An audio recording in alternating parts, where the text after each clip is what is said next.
Hi everybody, and a very warm welcome back to the Watercolour Studio. Today I am going to be doing an abstract watercolour of a local scene, something a little different. So let's roll that intro, let's see what happens.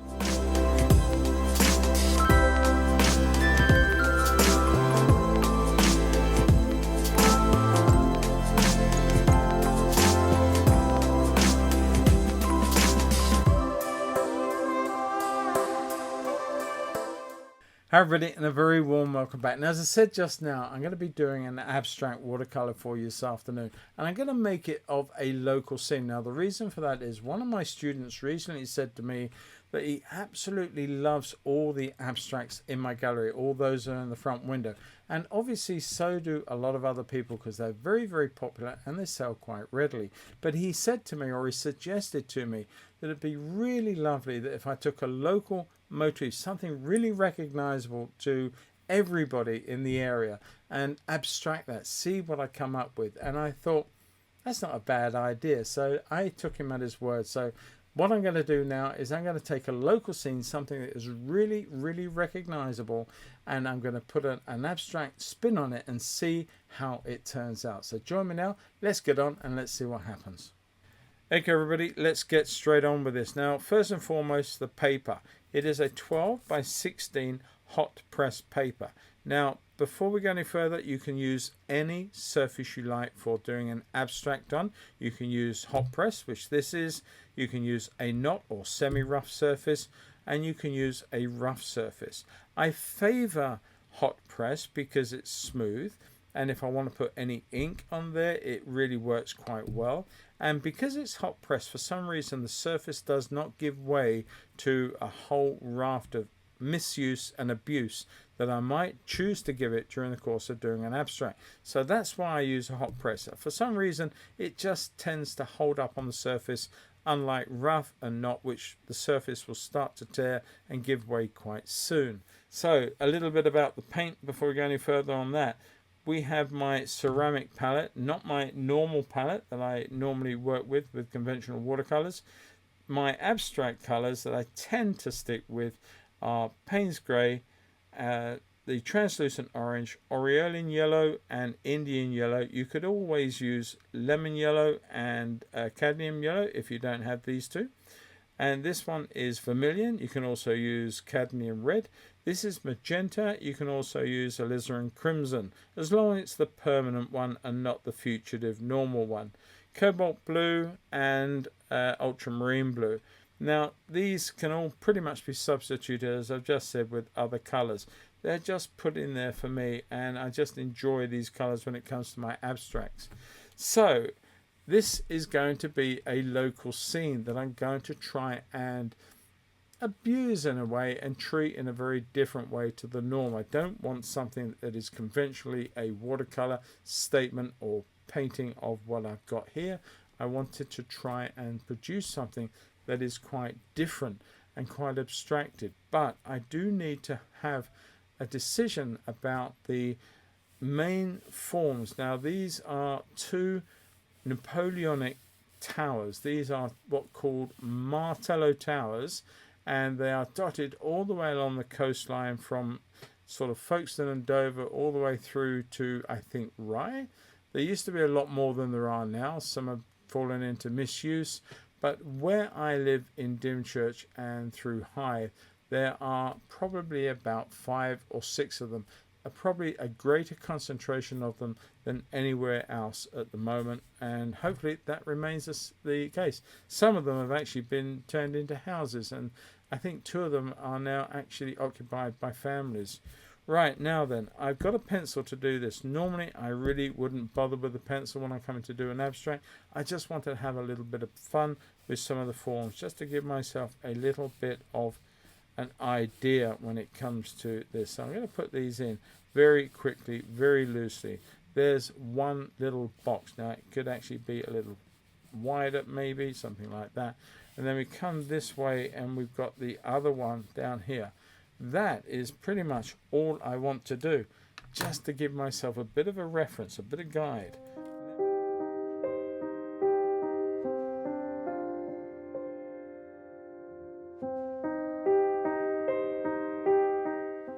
Quite like that. it's a good start.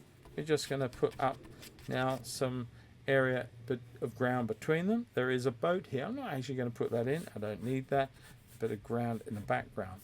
And then we have got this sort of beach. Now the beach is sort of going down very quickly, shelving.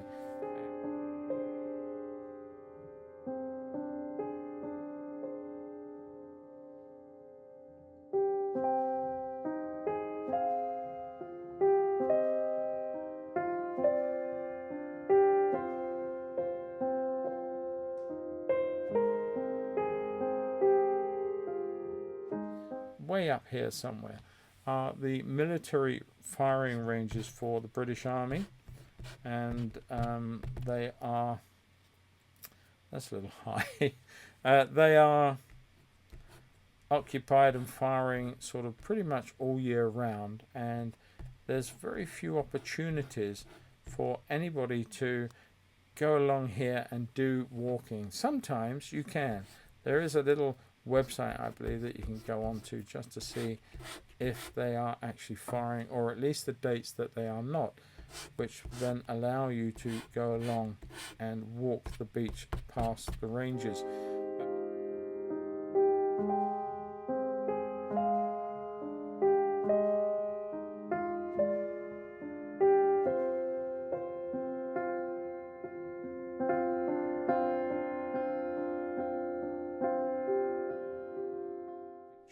Now we've got everything above, very little sky, and I actually haven't allowed for the sky, so I'm going to actually do that right now.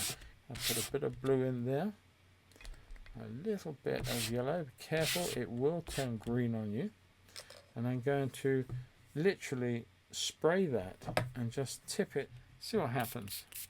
I'll spray that and release that off into what will be the sky. Pretty fancy colour for sky. But why not? A little bit of blue in there. Take some of that off, some of that yellow away.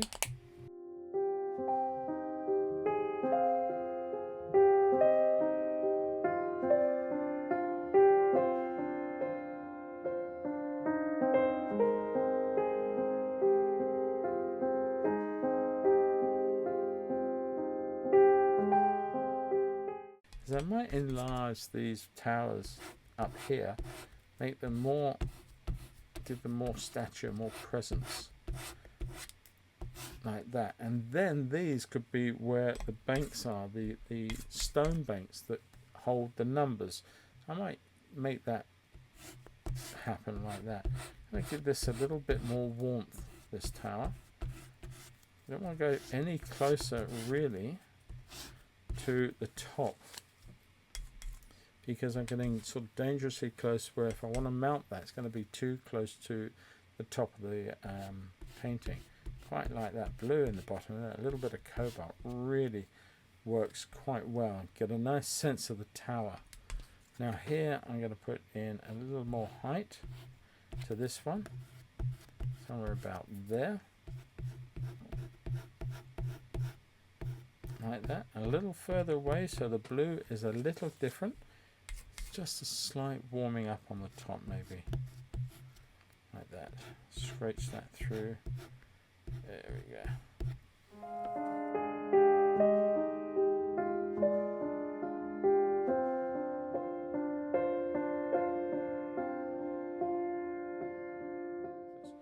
Just want to come in here and suggest that ground way up the back there.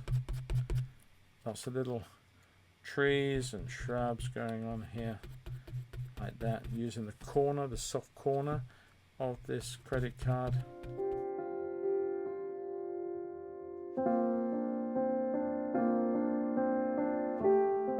And take the excess water away.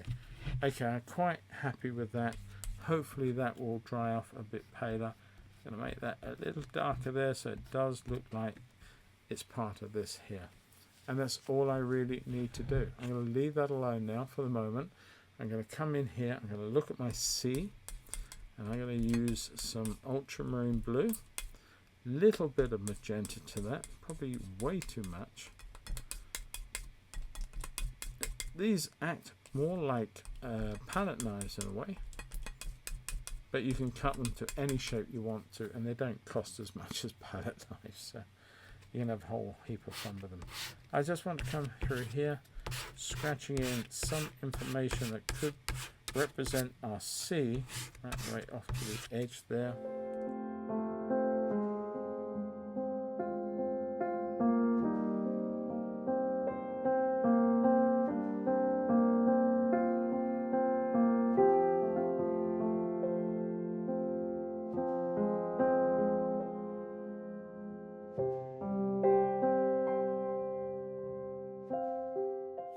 And I'm trying to suggest the curvature of our beach because it is sweeping round in the bay, but at the same time we have all these sort of footprints that are running through where people have sort of come down the beach and walked back up the beach, as it were.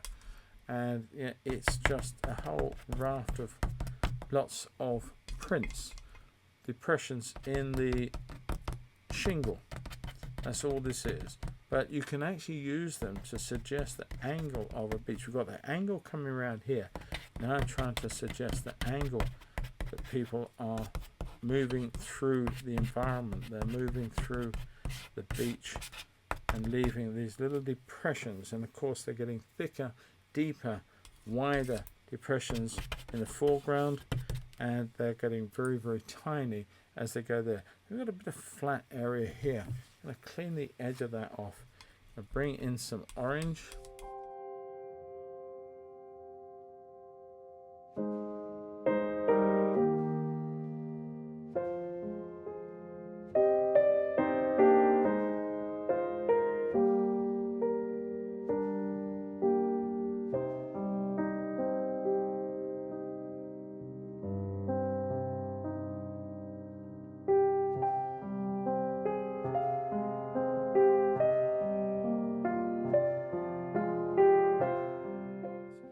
Is they got the windows, and that to me really sort of sets off and really tells people that these are the Martellos. A little darkened area in there, a little window on each one, and that tells me all I want to do. But there is one big area absolutely missing at the moment, and that is groin. Now through here we have a sort of a network of groins that come from the beach out to the sea, and I'm just going to scratch them in this way, and then I probably use a little brush, maybe a little rigger, just to suggest them going up the other way. Now there are masses of them, and the groin heights are varied between one and the next. They all sort of go out to the water and disappear.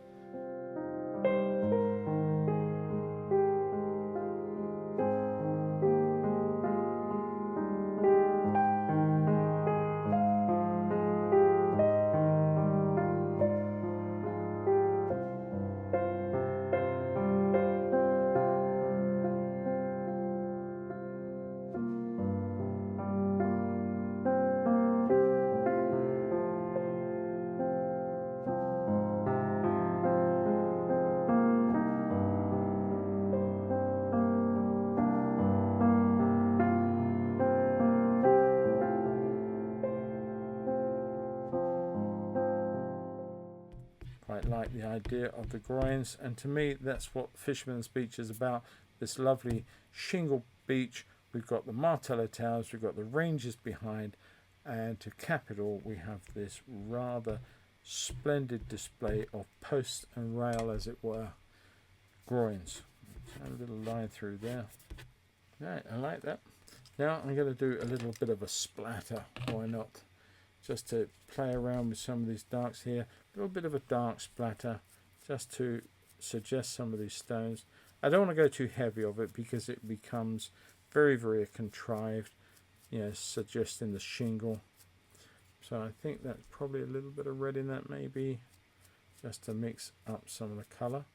Okay, I think that's pretty much dry enough for me to carry on with, and I'm just going to put in some pen marks now for the numbers. I'm going to be coming down to one of these throwaway pens. This is a pigment pen. It's from Faber-Castell, and it is, more importantly, quite a thin one. This is a 0.03.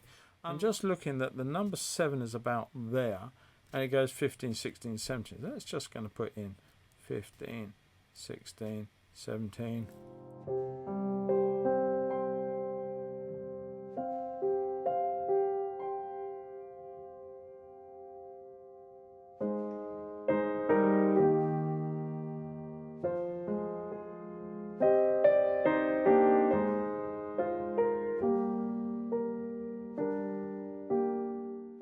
Alright, I think we're done. All I'm going to do now is use a brush just to put my signature on, and I'm going to put my signature over on the side out the way.